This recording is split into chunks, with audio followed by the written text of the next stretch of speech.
Você pega uma muda de uma planta, você espeta no solo. Se a vida der certo, aquela planta se torna uma grande árvore. Ela atinge o máximo de si mesma. Assim cada um de nós também deve buscar a excelência, porque a excelência é condição da felicidade. A felicidade que os gregos denominavam eudaimonia. A felicidade que é o que você sente quando você devolve para o mundo aquele investimento que o mundo te deu em talentos e habilidades. Você devolve em forma de expertise, em forma de competência, em forma de performance brilhante. E aí você é feliz, porque você vai o mais longe possível naquilo que poderia ir. Pode dar errado, né?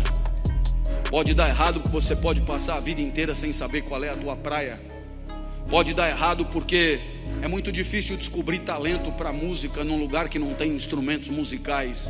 É muito difícil descobrir talento para o desenho num lugar que não tem lápis e papel. Você pode passar a vida inteira sem saber exatamente o que a natureza esperava de você. E aí, é claro, você vai viver de qualquer jeito, sem saber exatamente qual é a tua praia, quais são as tuas forças e os teus recursos. Você acaba vivendo aonde tem lugar. Você acaba se encostando aonde deixam. E aí a vida tenderá a ser medíocre, menos perfeita, menos excelente, menos espetacular. E aí ela é sem graça. Assim foi a minha até os 13 anos. Completamente sem graça. Eu ia para a escola, a aula acabava meio-dia, 15 meio-dia eu já estava com a mochila pronta. Doido para cair fora. Cada segundo eu estava doido para cair fora. Quem sabe muitos aqui não estão nessa mesma situação. Último dia de congresso, sábado depois do almoço, as malas na porta, voo iminente. E esse cara falando de Ulisses e Calypso, realmente, viu? Olha onde eu fui parar. Depois da aula meu pai me obrigava a nadar. Eu detestava nadar. Eu fazia revezamento com um cara que esse sim era nadador por natureza, chamado Ricardo Prado. Esse era bom de bola. Eu fazia revezamento com ele, ele caía, nadava primeiro, ele abria uma diferença enorme do segundo colocado, aí caía eu e os adversários se aproximavam perigosamente. Apesar de mim, a gente ganhava. Eu fazia de tudo pela derrota. Eu detestava nadar. No domingo meu pai me levava no Morumbi para ver jogo. 90 minutos esperando terminar. Enquanto ele torcia, eu descascava amendoim. Ele tinha que me avisar, foi gol. Aí eu fingia vibrar para ele não ficar chateado. E ele dizia, foi gol dos caras, caralho, cala a boca que nós vamos apanhar. Meu pai também me levava em escola de arte. É tão legal arte, não é? Para artistas. Tinha aula de argila. É insuportável a aula de argila, você sabe disso. Eu sempre fazia um cinzeiro. Eu tinha que dizer que era um cinzeiro, sempre. Pior do que argila, só origami. Origami, coisa do demônio em japonês. Uma folha de papel, 360 dobras na ordem certa para você chegar num fascinante passarinho que você chucha no rabo e ele abana as asas. Errou uma dobra, fudeu o passarinho. Nunca o meu passarinho abanaria as asas quando chuchado no rabo. Com uma semana a mulher já chamou o meu pai e disse, com seu filho aqui temos 3 tipos de aluno. Primeiro tipo, super talentosos, serão grandes artistas. O segundo tipo, não tem tanto talento, mas estão aí se divertindo. E o terceiro tipo é o seu filho. Ele não é daqui, ele é Ulisses na ilha de Calypso. Ele está fora de lugar. Mas aí aos 13 anos a vida mudou. O professor de geografia entrou no primeiro dia de aula. Imagine isso em 1978, nos Jesuítas de São Paulo, Colégio São Luís, na Avenida Paulista. O professor de geografia entra e diz, eu não vou dar aula, o curso será todo de seminários dados pelos alunos. Teve um sorteio de temas, para mim caiu o petróleo, assunto sem graça, mas eu já estava acostumado, a vida era sempre assim, sem graça. Fui para casa estudar, na época me chamavam de CDF, hoje me chamariam de nerd. Eu tirava 10 em tudo, mas não vibrava com nada. No meio do semestre chegou a minha vez. Subi num palquinho da classe, olhei para a classe e estava apinhado de gente. Imagina um lugar apinhado de gente. Colegas de outras classes vieram assistir. Os professores deixaram que viessem e vieram junto. Eu tinha fama de doido, isso ajudava a atrair as pessoas.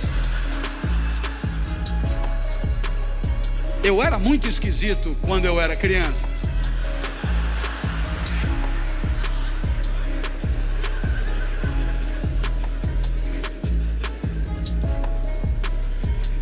Eu sei o que você pensou, mas eu era muito mais esquisito quando eu era criança. Eu sei que pela primeira vez, quando eu olhei todo mundo ali, eu me senti bem. Foi legal estar onde eu estava. Pela primeira vez eu me senti Ulisses em Ítaca. Pela primeira vez eu estava no lugar certo. Aristóteles do lado comemorava. Pela primeira vez aquele lugar era adequado para mim, como a várzea é adequada para o arroz e o deserto ao cactus. Pela primeira vez daquele lugar eu não queria ter saído nunca. Para ter certeza que ia demorar o máximo de tempo possível, eu não começava. E olhava para todos em silêncio, os colegas se cutucavam. Esse cara é mais doido do que eu imaginava. O professor me ameaçou: comece, eu vou lhe dar 0.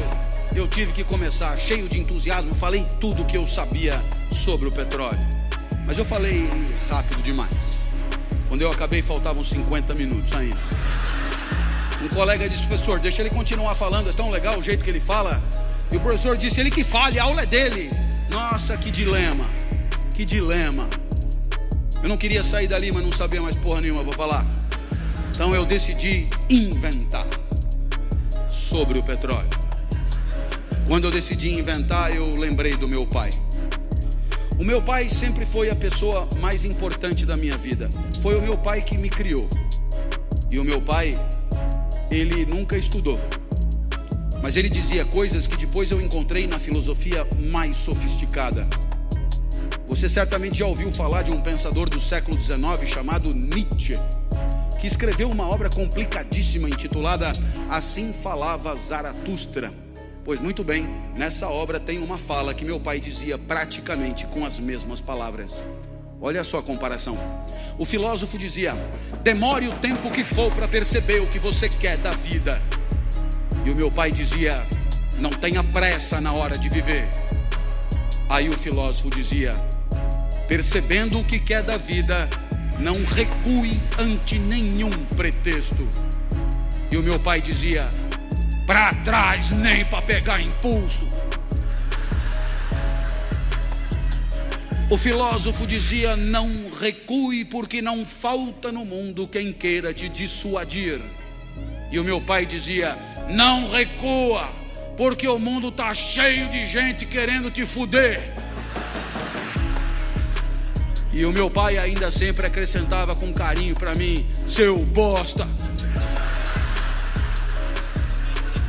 Eu lembrei do meu pai, eu me empertiguei, ali não tinha mais como recuar.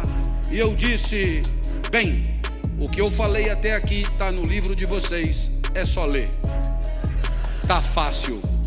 A partir de agora eu peço que anotem,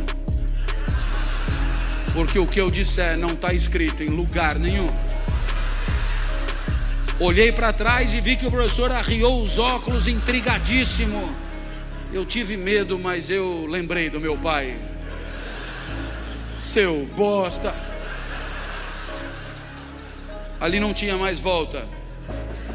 E eu comecei: não adianta nada ter petróleo no seu território se o petróleo não presta.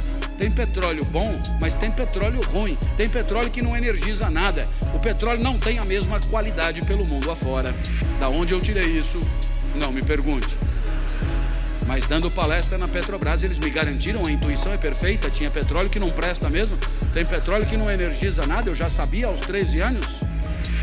Então eu me levantei mais e disse: todo mundo sabe que o melhor petróleo do mundo é o petróleo da Romênia.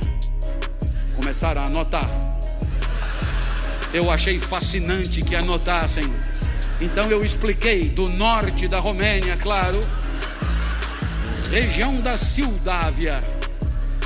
A Sildávia não existe. Eu tirei das aventuras de Tintim. Eu olhei para trás e vi que o professor balançava incrédulo. Ele não devia entender nada daquilo. Eu não sei nem onde fica a Sildável. Esse cara não pode estar zoando com a minha cara. Eu vi que era hora de quebrar ele no meio, aproveitar a fragilidade dele. Perguntei: o senhor sabia disso? Ele olhou apavorado e disse: não sabia. Eu falei: então anota para aprender alguma coisa.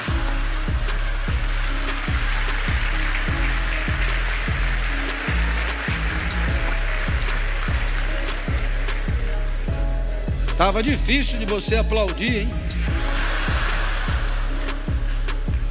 Eu sei que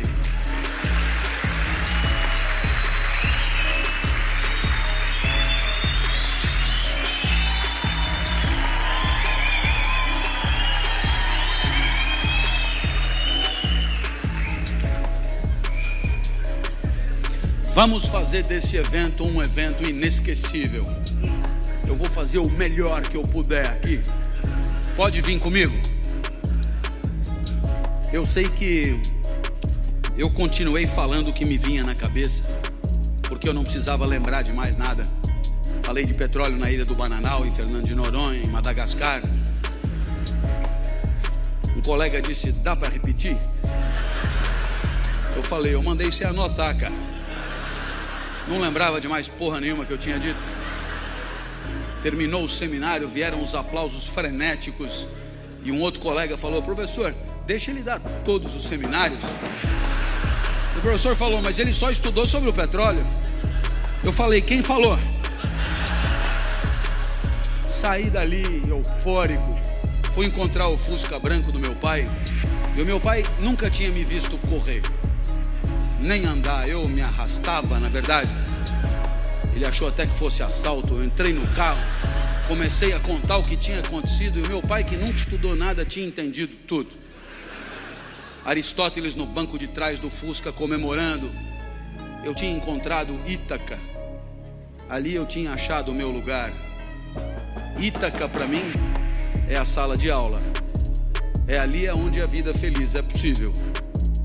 É ali onde a excelência eu venho buscando nos últimos 30 anos. É ali onde a felicidade atravessou a minha vida. Dali nunca mais saí. Os gregos comemoram mais uma vida bem-sucedida. Aquela pequena goiabeira que virou uma grande goiabeira. Aquela pequena planta que não encruou, mas vingou. Essa é a reflexão primeira da história do pensamento. A reflexão de que tem um lugar para você, porque você tem uma natureza que é só sua, que você descobrindo qual é a tua praia, a busca da excelência é a própria felicidade. A felicidade é ir o mais longe possível, ser o mais perfeito possível e devolver para o mundo, em forma de performance, aquilo que o mundo te deu, em forma de potencialidade, em forma de talento, em forma de recurso natural. Essa foi a primeira resposta do nosso encontro. Os gregos morreram, Aristóteles morreu, e o pensamento grego foi pouco a pouco sendo substituído por um outro.